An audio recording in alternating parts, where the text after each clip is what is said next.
Opinion journalism should still be based on fact. And more importantly, it should be based on your opinion. It shouldn't be somebody else's opinion, whether it's Murdoch or it's Donald Trump or anybody else. It's your opinion. And you should express your opinion. Hi there. This is Brad Rourke with the Charles F. Kettering Foundation. We're a nonprofit, nonpartisan operating foundation that focuses on advancing and defending inclusive democracy. I'm talking with Kettering Senior Fellow Chris Matthews, one of the major figures in journalism today. Creator and host of Hardball with Chris Matthews on MSNBC. Chris is a regular contributor on Morning Joe and writes for the Washington Monthly. He's written 8 books, been a nationally syndicated columnist, Washington bureau chief, served in the Carter White House, and worked for Tip O'Neill. I see Chris as one of the deans of American broadcast journalism. Chris, thanks for taking time to be with me today. Right, no problem. Great. Let's start out with journalism. Even in this age of social media and individual branding, journalism is at the center of how we know what is happening. According to Gallup, Americans' trust in media is the lowest it's ever been, though. It's 32% approval at the end of last year. Is journalism getting worse? I think there's probably a little bit more interpretation creeping into straight reporting on the front page. It's always been on the op-ed page and in magazines. There's examples of where you can expect a certain point of view.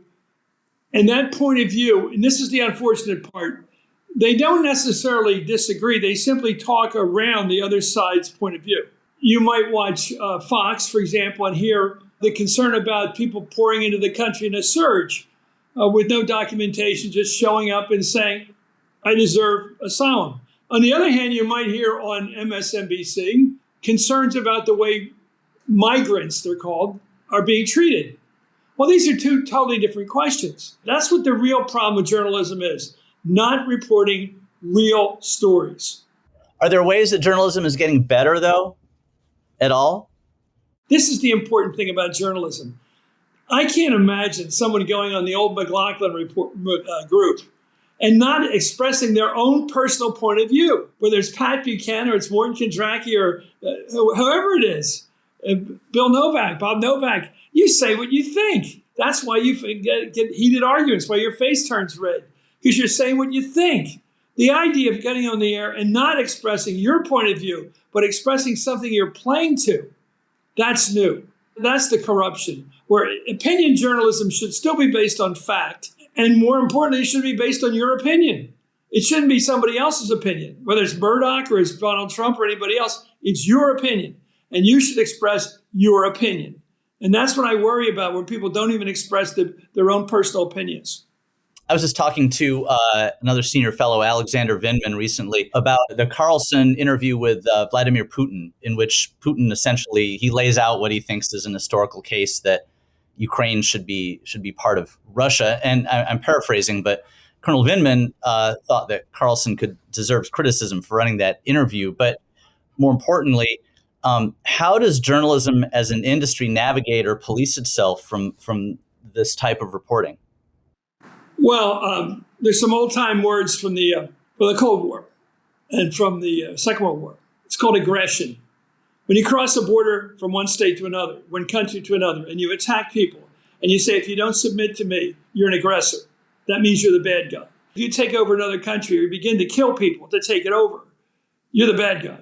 And I think he probably should challenge Vladimir Putin on that point. Shortly after that Putin interview, Brett Baier on Fox, now he infamously fact-checked Donald Trump in an interview, pointing out that his claims of election fraud are wrong.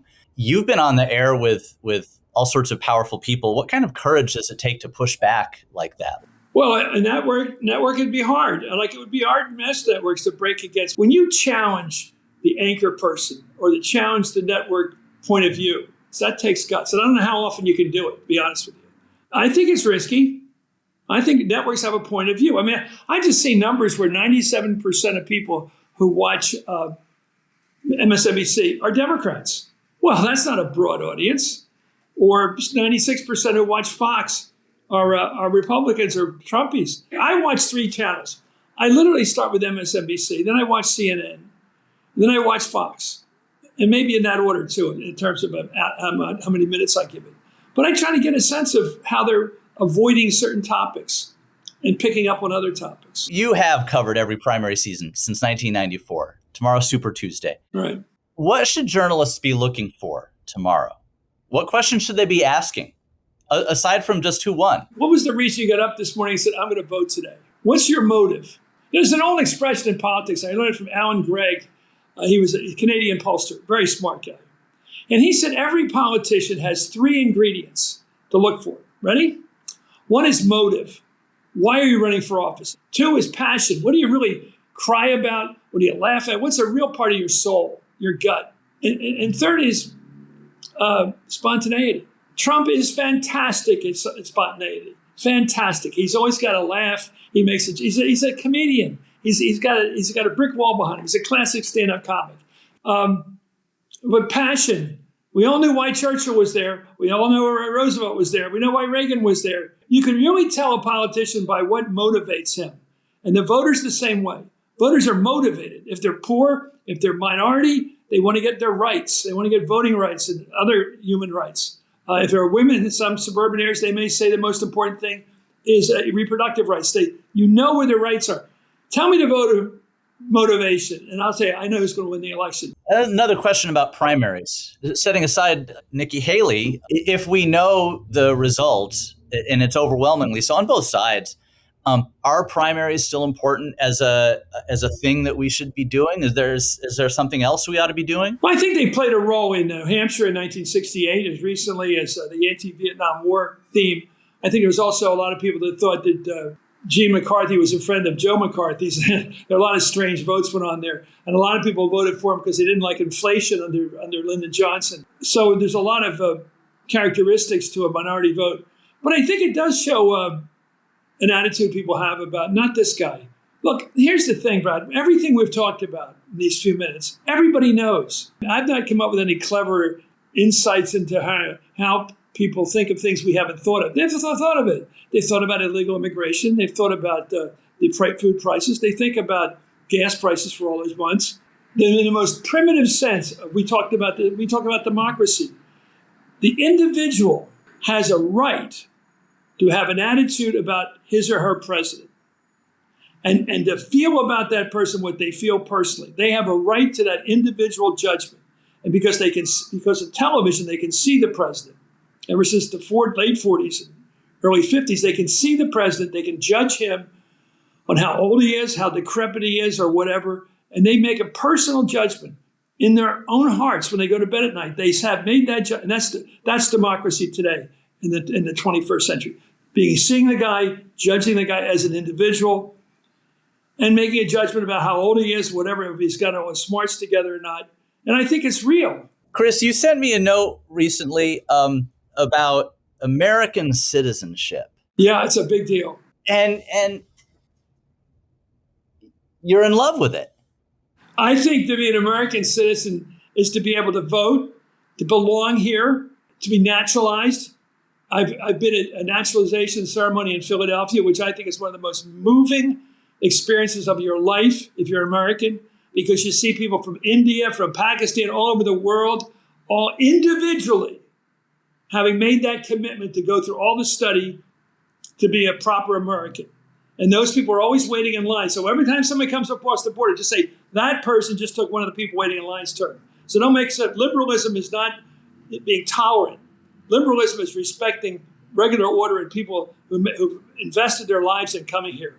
I think we had somebody working for us who was Chinese and never could do the testing because it requires you to deal in language and stuff that you have to have gone to school for. You have to be pretty sophisticated to pass all these tests. And it's not easy. But when people get through it, there's a cheer in that room you don't believe at how happy people are. And they get up the next morning and they're Americans, real Americans, not living here, Americans. And that's a big deal. And I think you get to pick your president.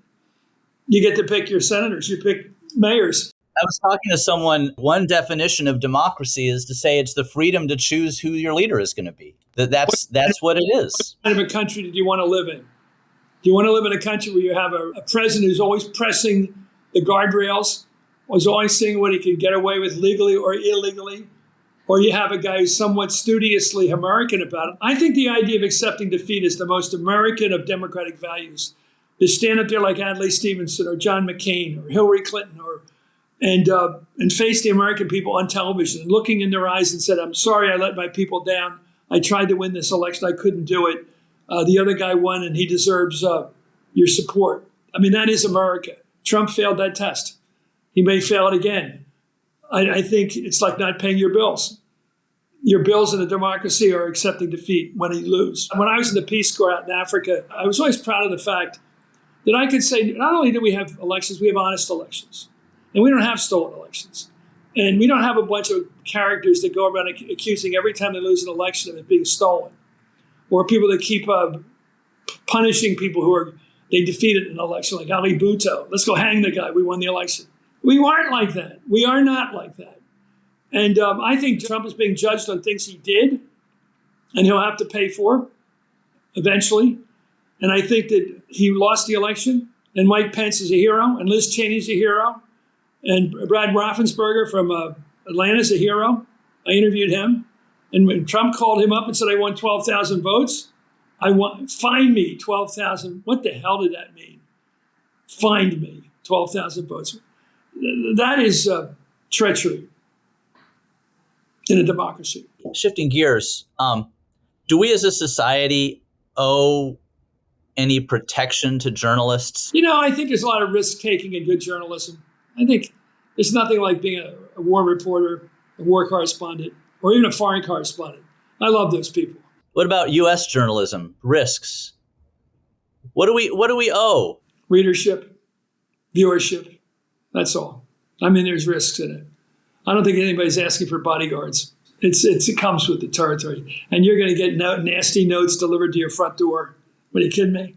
You think that doesn't go on? I mean, there are people that are a lot more outspoken than I am who get nasty letters all the time. And fortunately, that's the nature of it. You get a nasty letter and it makes you feel a little bad. You go, oh my God, somebody hates me, but you can handle it. George Will once said to me, you got to be able to walk into the locker room with the team you just scolded. But they don't have guns. That's another thing. They're not going to shoot you. They're just going to hate you. One of the things that's happening is there's journalism being done by people who they're not attached to any institution. They're not part of a news organization. They're alone. Those people don't have any sort of safety net. I know. And it amazes me that the kind of journalism that people are doing without the protections that you or George Will or others, David Broder had. We don't have much. I'm not that outspoken.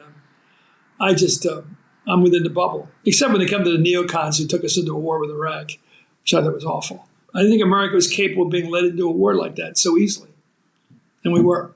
There was no connection between 9/11 and Iraq. None. But we went to war over it.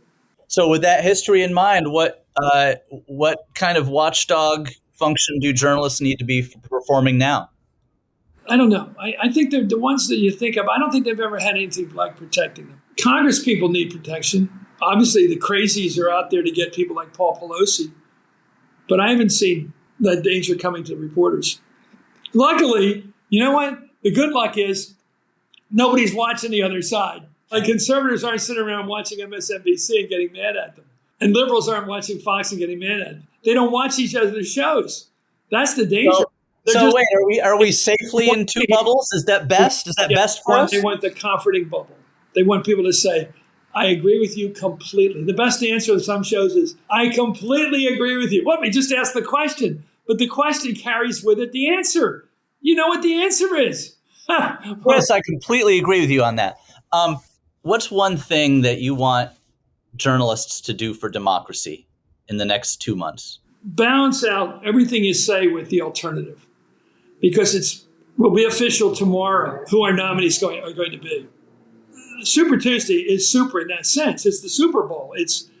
A lot of these states are driven by unit rule. 100%. You go to California and a Republican, you pick up all the delegates. Well, who's going to beat you up to California like that? So I think we have to do, and we talk about Biden's age, and we talk about Trump's wildness and dishonesty. I think you have to put it together all the time. You got to say, well, wait a minute. The alternative is here. It's probably not going to be Cornel West or Jill Stein or Bobby Kennedy Jr. It's probably going to be the other big guy. And we got to keep doing this. We got to keep saying, yeah, on the other hand, Kettering Senior Fellow Chris Matthews, thank you for a masterclass in understanding what democracy needs from today's journalism. Thank you.